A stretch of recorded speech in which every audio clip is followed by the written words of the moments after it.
प्रकारचं कोर्टात युक्तिवाद झाला आहे, थोडक्यात जरा स्पष्ट करा. आज महेश आयर यांना अरेस्ट केलेली आहे. काल एवढे दिवस ते फरार होते. काल त्यांना कोल्हापूरवरून अरेस्ट करण्यात आले.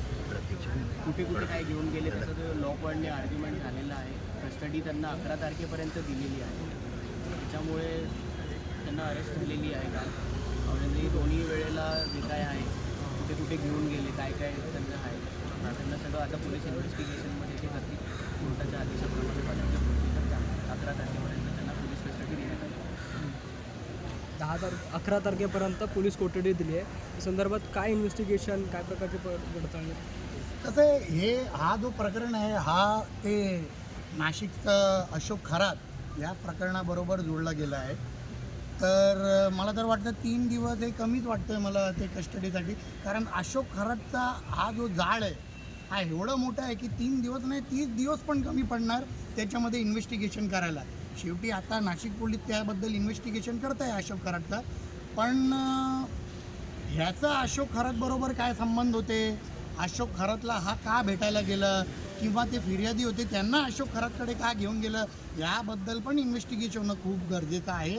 म्हणून आता 3 दिवस पोलीस काय इन्व्हेस्टिगेशन करत आहे त्याच्यानंतर हे आमचे जे ॲडव्होकेट आहे हे कोर्टामध्ये युक्तिवाद करणार आणि पुढेही याची काय बोलतात आपण पोलीस कस्टडी वाढण्याचा प्रयत्न करणार. तुम्हाला असं वाटते का अशोक खरात बरोबर हे सह आरोपी असू शकतात का?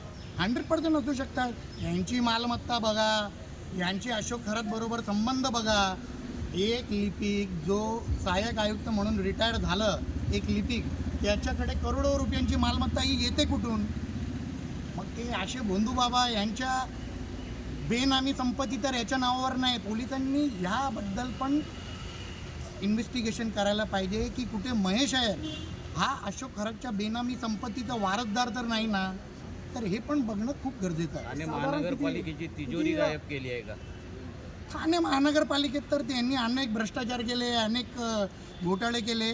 शेवटी आता कुठे महानगरपालिकेच्या अधिकाऱ्यांना पण जाग येईल आणि कुठे ते पण कारवाई करतील अशी अपेक्षा पाडतो मी. साधारण किती असेल त्यांची जी काय संपत्ती आहे महेश आयरची?